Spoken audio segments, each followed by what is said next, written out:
Dia pasti kuatkanku, asal ku turut firman-Nya dan jalan bersama Dia, ku tak akan goyah. Tuhan adalah jalan kehidupan, kebenaran-Nya meluruskan jalanku. Tujuan hidup semakin nyata karena terang-Mu Tuhan. Bersama Dia ku tak akan tersesat. Shalom, selamat pagi Bapak Ibu Saudara yang dikasihi Tuhan. Pagi ini kembali bertemu dan berjumpa dengan saya dalam program Bas Baca Alkitab Setiap Hari. Pagi ini kembali kita akan diisi oleh kebenaran firman Tuhan. Kembali kita akan diberikan motivasi oleh firman Tuhan yang akan kita baca. Dan saya percaya apa yang kita baca hari ini boleh menyegarkan jiwa kita.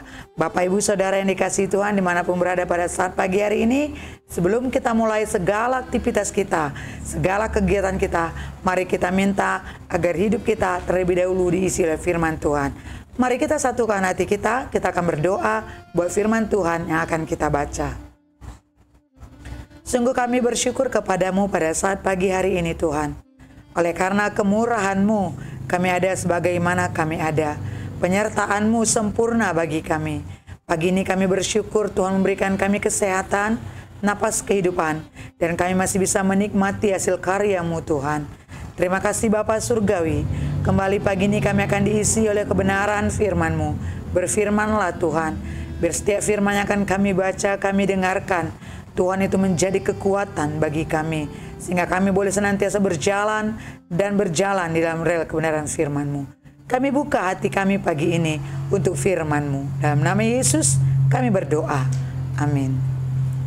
Mari Bapak Ibu Saudara yang dikasihi Tuhan, pagi ini kembali kita akan membaca pada Bilangan 33 sampai kepada Bilangan 36. Bagi Bapak Ibu Saudara-saudara sahabat Amazing yang bisa bersama-sama dengan saya membuka Alkitab, kita buka Alkitab kita sama-sama. Dan bagi Bapak Ibu semuanya, saudara-saudaraku yang sudah dalam perjalanan dan melakukan kegiatannya, mari boleh mendengarkan pembacaan firman Tuhan pagi hari ini.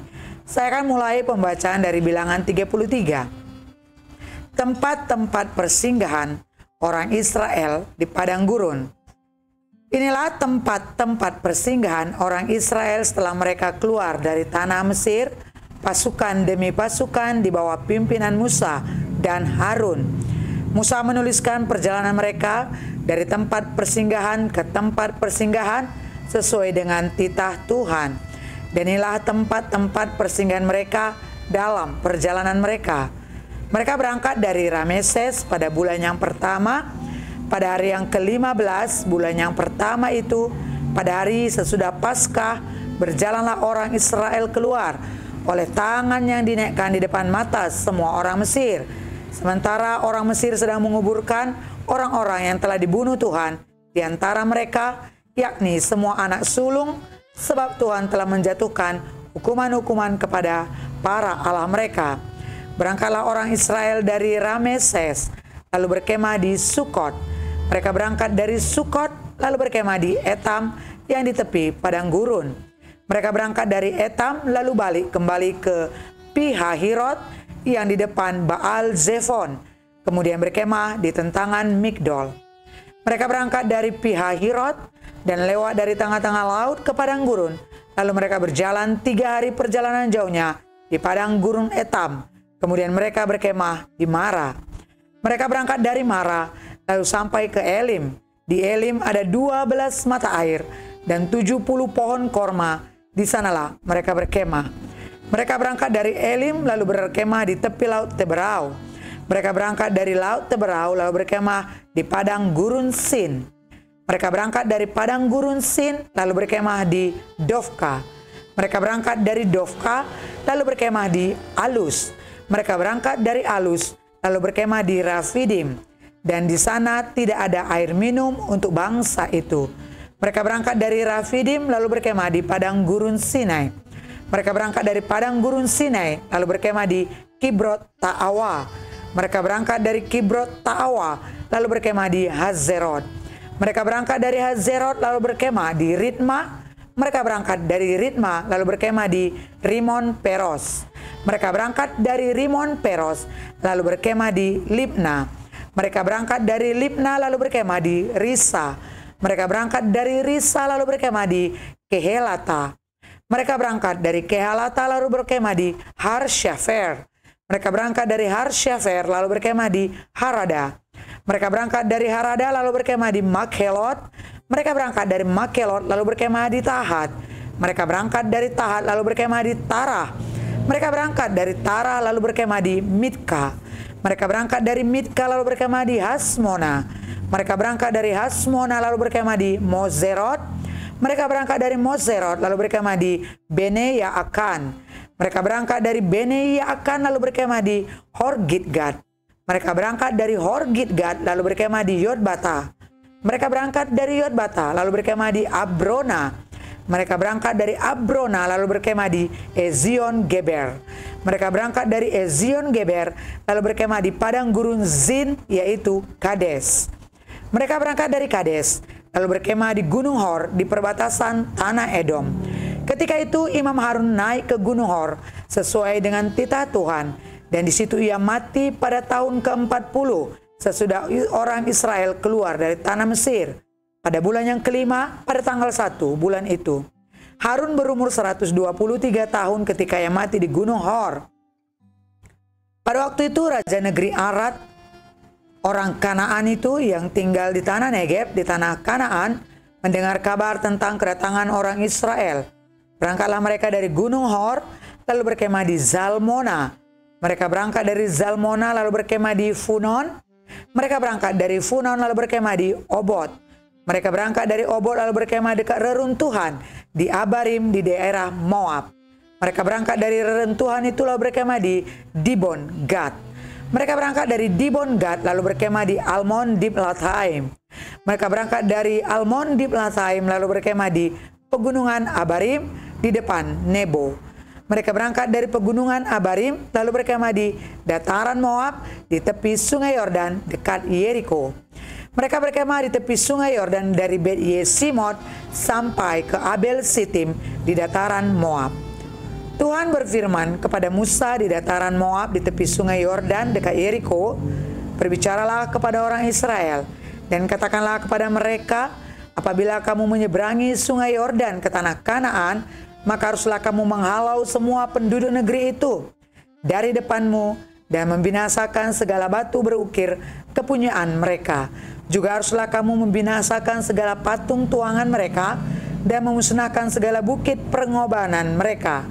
Haruslah kamu menduduki negeri itu dan diam di sana, sebab kepadamulah kuberikan negeri itu untuk diduduki.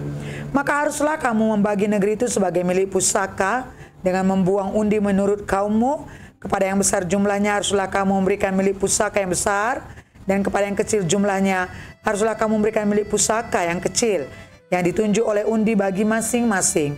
Itulah bagian undiannya menurut suku nenek moyangmu. Haruslah kamu membagi milik pusaka itu. Tetapi jika kamu tidak menghalau penduduk negeri itu dari depanmu, maka orang-orang yang kamu tinggalkan hidup dari mereka akan menjadi seperti selumbar di matamu dan seperti duru yang menyusup lambungmu. Dan mereka akan menyesatkan kamu di negeri yang kamu diami itu. Maka akan kulakukan kepadamu seperti yang kurancang melakukan kepada mereka." Bilangan 34, batas-batas tanah Kanaan. Tuhan berfirman kepada Musa, "Perintahkanlah kepada orang Israel, dan katakanlah kepada mereka, apabila kamu masuk ke negeri Kanaan, maka inilah negeri akan jatuh kepadamu sebagai milik pusaka, yakni tanah Kanaan menurut batas-batasnya. Adapun sisi selatanmu ialah dari padang gurun Zin menyusur Edom. Maka batas selatanmu mulai dari ujung laut Asin di sebelah timur. Lalu batasmu membelok di sebelah pendakian Akrabim, terus ke Zin dan berakhir di sebelah selatan Kades Barnea. Sesudah itu ia mencapai Hazaradar dan terus ke Amzon. Kemudian batas itu membelok dari Asmon ke sungai Mesir dan berakhir ke laut. Batas baratmu ialah laut besar dan pantainya itulah batas baratmu. Inilah batas utaramu mulai dari laut besar, haruslah kamu buat tanda batas ke Gunung Hor. Dari Gunung Hor, kamu harus buat tanda batas ke jalan yang menuju ke Hamat, lalu batas itu mencapai Zedat. Kemudian batas itu mencapai Jibron dan berakhir di Hazar Enan. Itulah batas utaramu. Sebagai batasmu di sebelah timur haruslah kamu membuat tanda batas dari Hazar Enan ke Sefam. Dari Sefam batas itu turun ke Riblah di sebelah timur Ain. Kemudian batas itu turun lagi dan mencapai tebing Danau Kineret di sebelah timur. Lalu batas itu turun ke sungai Yordan dan berakhir di Laut Asin. Itulah negerimu menurut batas-batas sekeliling. Musa memerintahkan kepada orang Israel, itulah negeri yang akan kamu bagi sebagai milik pusaka dengan membuang undi yang diperintahkan Tuhan untuk diberikan kepada suku yang 9,5 itu. Sebab suku Bani Ruben menurut puak-puak mereka dan suku Bani Gad menurut puak-puak mereka telah menerima milik pusakanya. Juga suku Manasye yang setengah itu telah menerimanya. 2,5 suku itu telah menerima milik pusaka mereka di seberang sungai Yordan di dekat Yeriko ke sebelah timur. Tuhan berfirman kepada Musa, inilah nama orang-orang yang harus membagikan tanah itu kepadamu sebagai milik pusaka, Imam Eleazar dan Yosua bin Nun. Lagi haruslah kamu mengambil seorang pemimpin dari setiap suku untuk membagikan tanah itu sebagai milik pusaka. Inilah nama orang-orang itu: dari suku Yehuda, Kaleb bin Yefun; dari suku Bani Simeon, Samuel bin Amihud; dari suku Benyamin, Elidad bin Kislon; dari suku Bani Dan, seorang pemimpin, Buki bin Yogli; dari anak-anak Yusuf, yakni dari suku Bani Manasye, seorang pemimpin, Haniel bin Efod; dan dari suku Bani Efraim, seorang pemimpin, Kemuel bin Siftan; dari suku Bani Zebulon, seorang pemimpin, Elisapan bin Parnah; dari suku Bani Isakar, seorang pemimpin, Paltiel bin Azan; dari suku Bani Aser, seorang pemimpin, Ahihud bin Selomi; dari suku Bani Naftali, seorang pemimpin, Pedael bin Amihud. Itulah orang-orang yang diperintahkan Tuhan untuk membagikan milik pusaka kepada orang Israel di tanah Kanaan. Bilangan 35, kota-kota orang Lewi. Tuhan berfirman kepada Musa di dataran Moab di tepi sungai Yordan di dekat Yeriko, perintahkanlah kepada orang Israel supaya dari milik pusaka kepunyaannya diberikan ke mereka kota-kota kepada orang Lewi untuk didiami. Juga haruslah kamu memberikan kepada orang Lewi tanah-tanah pengembalaan yang di sekeliling kota-kota itu. Kota-kota itu akan menjadi kepunyaan mereka untuk didiami, dan tanah-tanah pengembalaannya untuk hewan yang mereka miliki, dan untuk segala ternak yang lain. Tanah-tanah pengembalaan kota-kota yang harus kamu berikan kepada orang Lewi itu ialah dari tembok ke kota luar 1.000 hasta berkeliling. Di luar kota itu haruslah kamu mengukur 2.000 hasta di sisi timur, dan 2.000 hasta di sisi selatan, dan 2.000 hasta di sisi barat, dan 2.000 hasta di sisi utara, sehingga kota itu berada di tengah-tengah. Itulah bagi mereka tanah-tanah pengembalaan kota-kota. Mengenai kota-kota yang harus kamu berikan kepada orang Lewi itu ialah 6 kota perlindungan yang harus kamu berikan, supaya orang pembunuh dapat melarikan diri ke sana. Di samping itu haruslah kamu memberikan 42 kota. Segala kota yang harus kamu berikan kepada orang Lewi itu berjumlah 48 kota, semuanya dengan tanah-tanah pengembalaannya.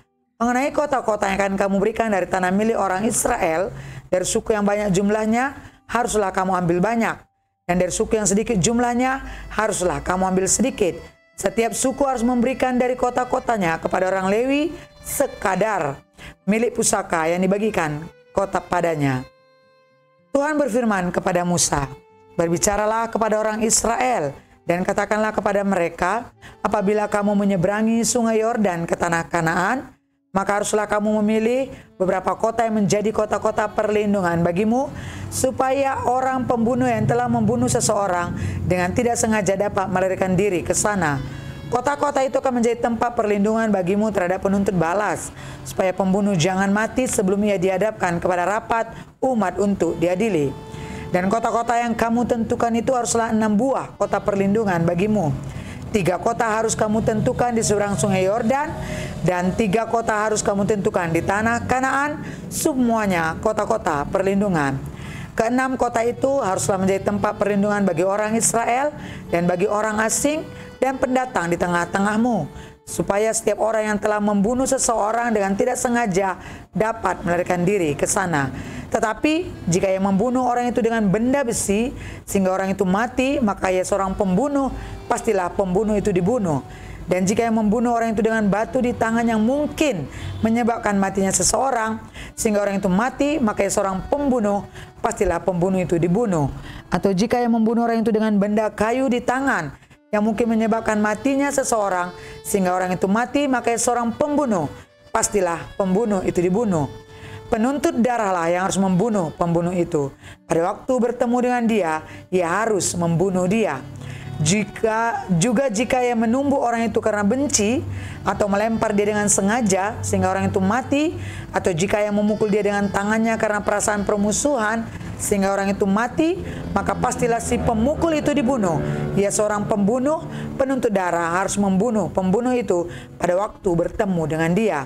Tetapi jika ia sekonyong-konyong menumbuh orang itu dengan tidak ada perasaan permusuhan, atau dengan tidak sengaja melemparkan sesuatu benda kepadanya, atau dengan kurang ingat menjatuhkan kepada orang itu sesuatu batu yang mungkin menyebabkan matinya seseorang sehingga orang itu mati, sedangkan dia tidak merasa bermusuh dengan orang itu dan juga tidak mengikhtiarkan celakanya, maka haruslah rapat umat mengadili antara orang yang membunuh itu dan penuntut darah menurut hukum-hukum ini, dan haruslah rapat umat membebaskan pembunuh dari tangan penuntut darah, dan haruslah rapat umat mengembalikan dia ke kota perlindungan, ke tempat ia telah melarikan diri. Disitulah ia harus tinggal sampai matinya imam besar yang telah diurapi dengan minyak yang kudus. Tetapi jika terjadi bahwa pembunuh itu keluar dari batas kota perlindungan, tempat ia melarikan diri, dan penuntut darah mendapat dia di luar batas kota perlindungannya, dan penuntut darah membunuh pembunuh itu, maka tidaklah ia berhutang darah, sebab pembunuh itu wajib tinggal di kota perlindungan sampai matinya imam besar. Tetapi sesudah matinya imam besar, bolehlah pembunuh itu kembali ke tanah kepunyaannya sendiri. Itulah semuanya yang harus menjadi ketetapan hukum bagimu turun-temurun di segala tempat kediamanmu. Setiap orang yang telah membunuh seseorang haruslah dibunuh sebagai pembunuh menurut keterangan saksi-saksi. Tetapi kalau hanya satu orang saksi saja tidak cukup untuk memberi keterangan terhadap seseorang dalam perkara hukuman mati, janganlah kamu menerima uang tebusan karena nyawa seorang pembunuh yang kesalahannya setimpal dengan hukuman mati, tetapi pastilah ia dibunuh. Juga janganlah kamu menerima uang tebusan karena seseorang yang telah melarikan diri ke kota perlindungannya, supaya ia boleh kembali untuk diam di tanahnya sebelum matinya imam besar. Jadi janganlah kamu mencemarkan negeri tempat tinggalmu, sebab darah itulah yang mencemarkan negeri itu. Maka bagi negeri itu tidak dapat diadakan pendamaian oleh karena darah yang tertumpah di sana, kecuali dengan darah orang yang telah menumpahkannya. Maka janganlah najiskan negeri tempat kedudukanmu yang di tengah-tengahnya aku diam, sebab aku Tuhan diam di tengah-tengah orang Israel. Bilangan 36, syarat perkawinan anak-anak perempuan yang mempunyai hak waris. Mendekatlah kepala-kepala puak dari kaum Bani Gilead bin Makir bin Manasye, salah satu dari kaum-kaum keturunan Yusuf, dan berbicara di depan Musa dan pemimpin-pemimpin kepala-kepala suku orang Israel. Kata mereka, Tuhan telah memerintahkan tuanku untuk memberikan tanah itu kepada orang Israel sebagai milik pusaka dengan membuang undi, dan oleh Tuhan telah diperintahkan kepada tuanku untuk memberikan milik pusaka Jelapehat, saudara kami, kepada anak-anaknya yang perempuan. Tetapi seandainya mereka kawin dengan salah seorang anak laki-laki dari suku lain di antara orang Israel, maka milik pusaka perempuan itu akan dikurangkan dari milik pusaka bapak-bapak kami dan akan ditambahkan kepada milik pusaka suku yang akan dimasukinya. Jadi akan dikurangkan dari milik pusaka yang diundikan kepada kami. Maka apabila tiba tahun Yobel bagi orang Israel, milik pusaka perempuan itu akan ditambahkan kepada milik pusaka suku yang akan dimasukinya dan akan dikurangkan dari milik pusaka suku nenek moyang kami. Lalu Musa memerintahkan kepada orang Israel sesuai dengan titah Tuhan. Perkataan suku keturunan Yusuf itu benar. Inilah firman yang diperintahkan Tuhan mengenai anak-anak perempuan Zelafehat. Bunyinya, Mereka boleh kawin dengan siapa saja yang suka kepada mereka, asal mereka kawin di lingkungan salah satu kaum dari suku ayah mereka. Sebab milik pusaka orang Israel tidak boleh beralih dari suku ke suku, tetapi orang Israel haruslah masing-masing memegang milik pusaka suku nenek moyangnya. Jadi setiap anak perempuan di antara suku-suku orang Israel yang telah mewarisi milik pusaka haruslah kawin dengan seseorang dari salah satu kaum yang termasuk suku ayahnya, supaya setiap orang Israel mewarisi milik pusaka nenek moyangnya. Sebab milik pusaka itu tidak boleh beralih dari suku ke suku, tetapi suku-suku orang Israel haruslah masing-masing memegang milik pusakanya sendiri. Seperti yang diperintahkan Tuhan kepada Musa, demikianlah diperbuat anak-anak perempuan Zelofehad. Maka Mahla, Tirza, Hogla, Milka, dan Noah, anak-anak perempuan Zelofehad, kawin dengan anak-anak lelaki dari pihak saudara-saudara ayahnya mereka. Mereka kawin dengan laki-laki dari kaum-kaum Bani Manasye bin Yusuf, sehingga milik pusaka mereka tetap tinggal pada suku kaum ayahnya. Itulah perintah dan aturan yang diperintahkan Tuhan kepada orang Israel dengan perantaran Musa di dataran Moab di tepi sungai Yordan dekat Yeriko. Puji Tuhan, Bapak Ibu Saudara yang dikasihi Tuhan. Hari ini kita sudah selesai membaca daripada kitab Bilangan, dan biarlah apa yang kita baca hari ini ada sesuatu yang harus kita minta, yang menjadi perlindungan kita, peringatan bagi kita, agar kita meminta agar Tuhan memberikan secara sederhana pengertian bagi kita. Oleh karena itu firman Tuhan pagi ini yang sudah kita baca, kita mau berdoa agar Tuhan meremakannya dalam hati kita. Mari kita berdoa. Engkau yang sanggup memberikan pengertian kepada kami, Engkau yang sanggup memberikan pemahaman kepada kami, dan Engkau yang akan memberikan sesuatu hal yang baru bagi kami, yang selama ini mungkin tidak kami pahami Tuhan. Melalui pembacaan firman-Mu ini, kami mau biarlah kiranya apa yang Kau firmankan hari ini Tuhan, ada sesuatu peringatan, ada sesuatu hal yang Tuhan taruh dalam hati kami, agar kami semakin hari semakin mengerti kehendak-Mu, dan kami melakukan firman-Mu, taat kepada perintah-Mu. Terima kasih buat firman-Mu hari ini Tuhan. Kami terus berdoa biarlah firman-Mu menjadi pegangan bagi kami, biarlah firman-Mu menjadi pedoman bagi kami, firman-Mu menjadi dasar yang kuat bagi kami untuk berjalan di tengah-tengah kehidupan kami Tuhan. Dan seluruh aspek kehidupan kami boleh seturut dengan firman-Mu Tuhan. Kami tetap menjadi dampak, kami tetap menjadi terang, kami tetap menjadi garam, karena kami boleh menghidupi setiap firman-Mu Tuhan. Terima kasih buat firman-Mu pada pagi hari ini. Berkati kami, berkati setiap pemirsa Amazing Ministry yang tidak pernah jemu-jemu untuk mengikuti program ini. Allah Roh Kudus, Engkau yang memberkati mereka dimanapun mereka berada. Engkau yang memberikan mereka damai sejahtera dan sukacita.